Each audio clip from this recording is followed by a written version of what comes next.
انسان اس کائنات کا سب سے بڑا راز ہے۔ یہ کیا ہے؟ اللہ پاک نے اس کو کیا بنایا؟ یہ دنیا میں آ کر کیا کرتا ہے؟ انسان وہ راز ہے جس کے بارے میں خود انسان نہیں جانتا۔ آئیے ملاحظہ کرتے ہیں کہ انسان اس کائنات کی کون سی چیز ہے۔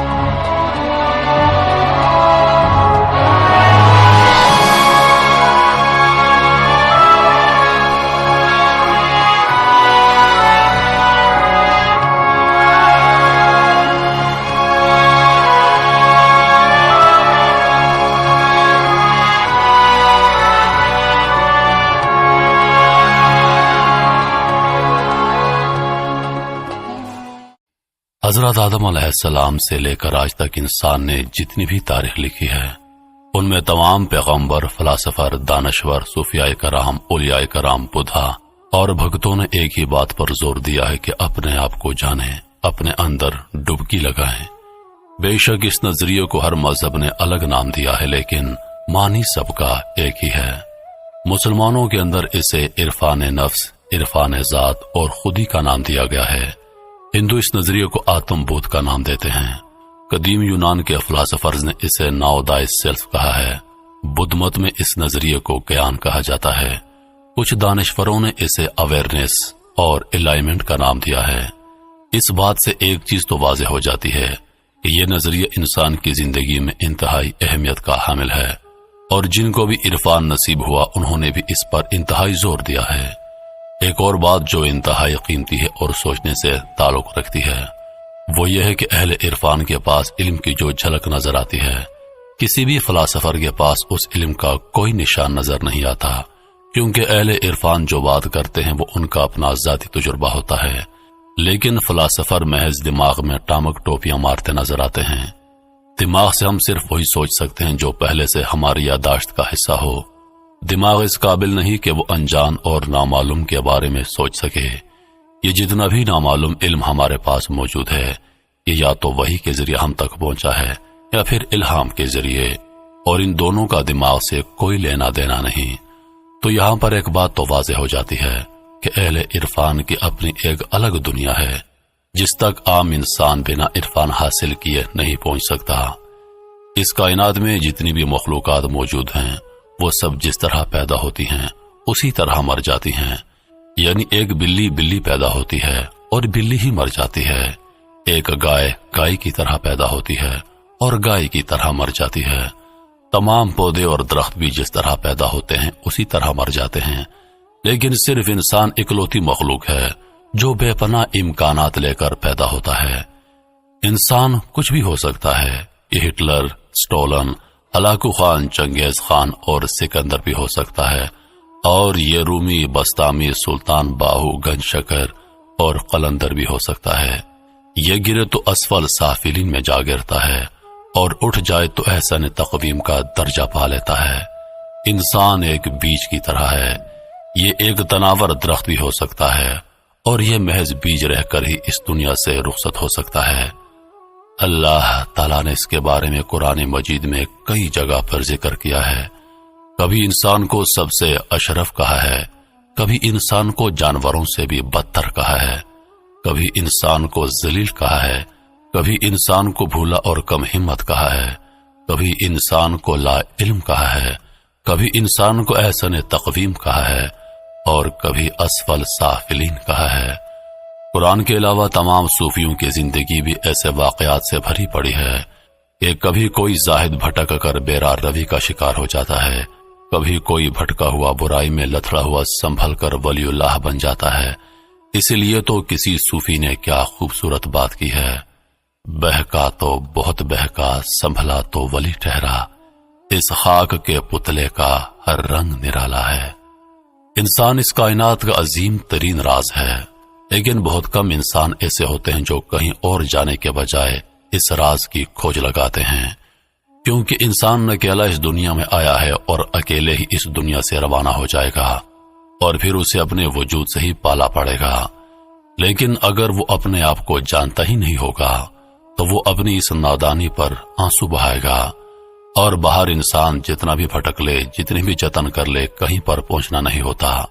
ایک خالی پن اور ایک بے سکونی مسلسل انسان کو چبھو کے مارتی رہتی ہے اور انسان خود کو نامکمل محسوس کرتا رہتا ہے، لیکن وہ اس کاملیت کو پورا کرنے کے لیے مادی چیزوں کا سہارا لیتا رہتا ہے اور اسے لگتا ہے کہ مادی چیزوں کو اکٹھا کر لینے سے شاید وہ کچھ پورا ہو جائے گا، لیکن ہر بار اس کا یہ بھرم سراب ثابت ہوتا ہے۔ سکندر نے بھی اسی دوڑ میں آدھی دنیا فتح کر لی، لیکن جب موت آئی تو اس کی آنکھوں میں آنسو تھے اور ڈاکٹروں سے چند لمحے کی مہلت کی بھیک مانگ رہا تھا تاکہ اپنی ماں سے مل سکے، لیکن وہ روتے روتے بھکاری کی موت مر گیا۔ صرف سکندر ہی نہیں، دنیا کا ہر انسان سکندر کی طرح بھاگ دوڑ کرتا ہے۔ وہ کاملیت کو حاصل کرنے کے لیے دولت، شہرت اور عزت اکٹھی کرتا رہتا ہے، لیکن اس کا ادھورا پن ادھورا ہی رہ جاتا ہے اور موت اس کو آ لیتی ہے، اس کا قصہ تمام کر دیتی ہے۔ انسان کتنا بھولا اور پاگل ہے کہ وہ ایک چھوٹی سی بات نہیں سمجھ پاتا کہ اس کا جسم فانی ہے اور اس کے پاس محدود وقت ہے۔ وہ صرف جسم نہیں بلکہ روح بھی ہے، پھر بھی اس کی تمام دوڑ دھوپ جسم کے آرام کے لیے ہوتی ہے، لیکن جسم تو جلد مٹی ہونے والا ہے اور وہ روح کی طرف دھیان ہی نہیں دیتا، تبھی تو وہ بے چین اور بے قرار رہتا ہے، جسے جدید میڈیکل آج ڈپریشن، انزائٹی اور ہائپر ٹینشن کا نام دیتی ہے۔ وہ بھی دراصل اسی روح سے دوری، حقیقت سے دوری اور اپنے مرکز سے دوری کا سبب ہے۔ لیکن انسان کتنا بھولا ہے کہ وہ پھر بھی اسی جسم کے علاج میں لگا رہتا ہے۔ روگ کوئی اور ہوتا ہے، دوا کوئی اور کرتے رہتے ہیں۔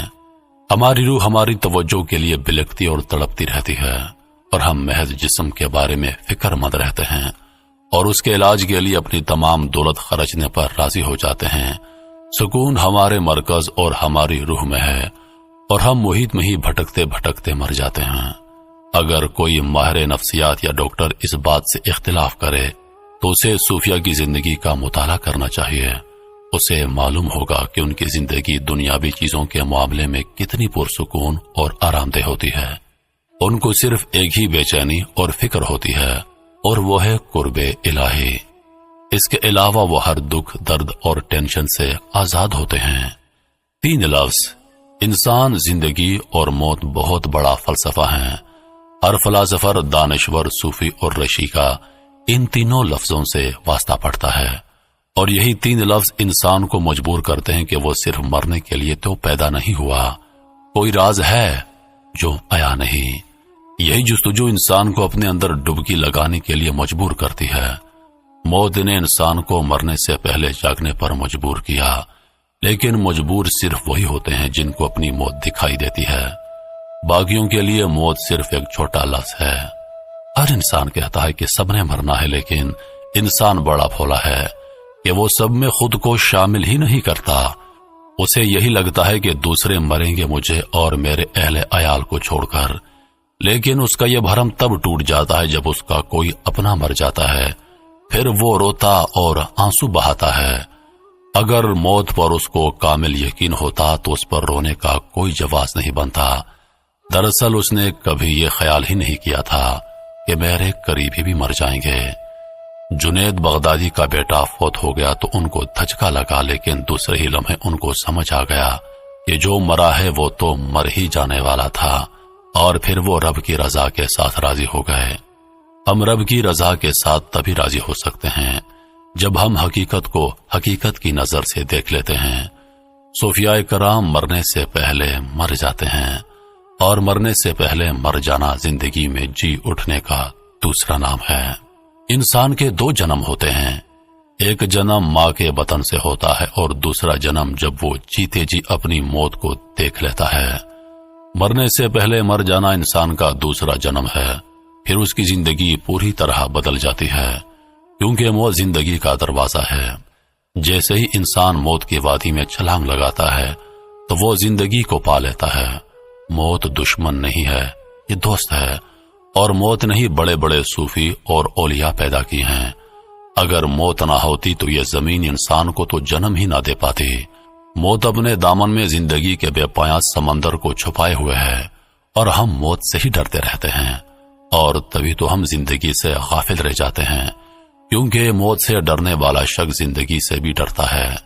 زندگی کی تمنا ہے تو موت کے دامن میں غوطہ زن ہونا پڑے گا، ورنہ زندگی کا گوہر نایاب ہاتھ نہیں آ سکتا۔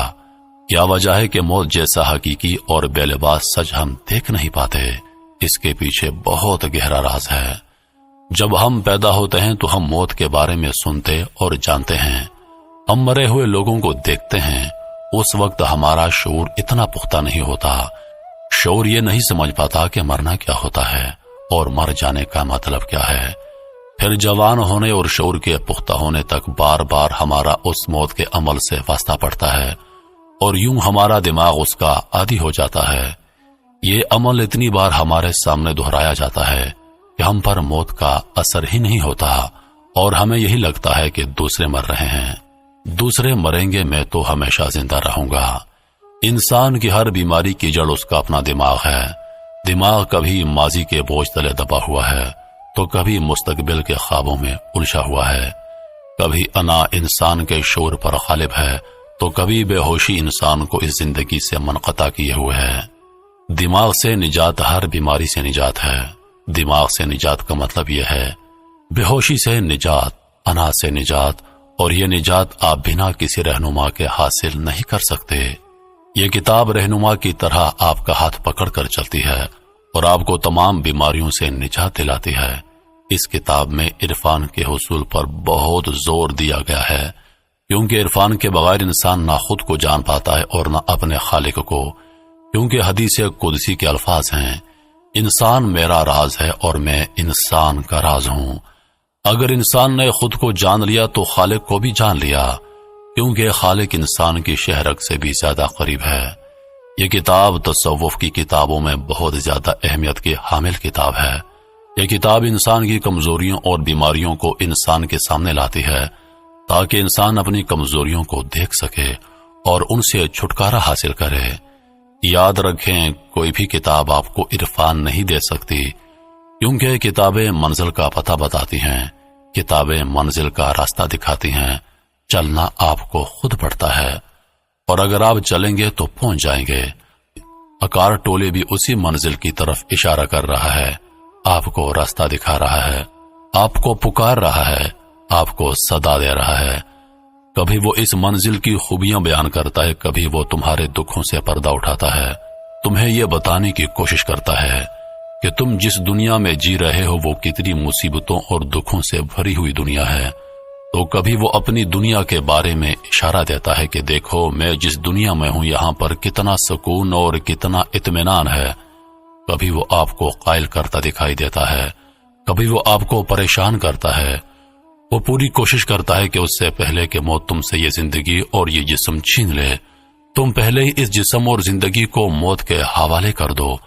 اور یہ طریقہ صوفیاء اور اولیاء کا طریقہ ہے، یہ طریقہ دانشوروں کا طریقہ ہے، یہ طریقہ مفکروں کا طریقہ ہے، یہ اہل نظر کا طریقہ ہے۔ جو چیز موت چھین لے گی اسے وہ پہلے ہی موت کے حوالے کر دیتے ہیں، اور یوں وہ زندگی کو زندگی کی طرح جیتے ہیں۔ تم بھی اگر زندگی کو زندگی کی طرح جینا چاہتے ہو تو پھر عقارت ٹولے کی بات کو کان لگا کر سنو۔ اگر تم موت سے خوفزدہ ہو، اگر تم دکھوں سے تنگ آ چکے ہو، اگر زندگی تمہیں بوجھ لگتی ہے، اگر تم خودکشی کا سوچتے رہتے ہو، اگر تم ڈپریشن کے مریض ہو، اگر تم پریشان حال ہو، اگر تمہارا دل ٹوٹ چکا ہے، اگر تمہیں زندگی کا مطلب سمجھ نہیں آ رہا، اگر تم ہر چیز سے بیزار ہو چکے ہو، تو پھر اٹھاؤ اس کتاب کو، نکلو کسی پرسکون جگہ کی تلاش میں، ساتھ میں کھانے پینے کی کچھ پسندیدہ چیزیں لے لو اور اس کتاب کو پڑھنا شروع کر دو۔ دھیرے دھیرے تمہیں محسوس ہوگا کہ تمہاری ہستی کے بند دروازے کھلنے لگے ہیں اور عقارت ٹولے تمہیں ایک نئی دنیا میں خوش آمدید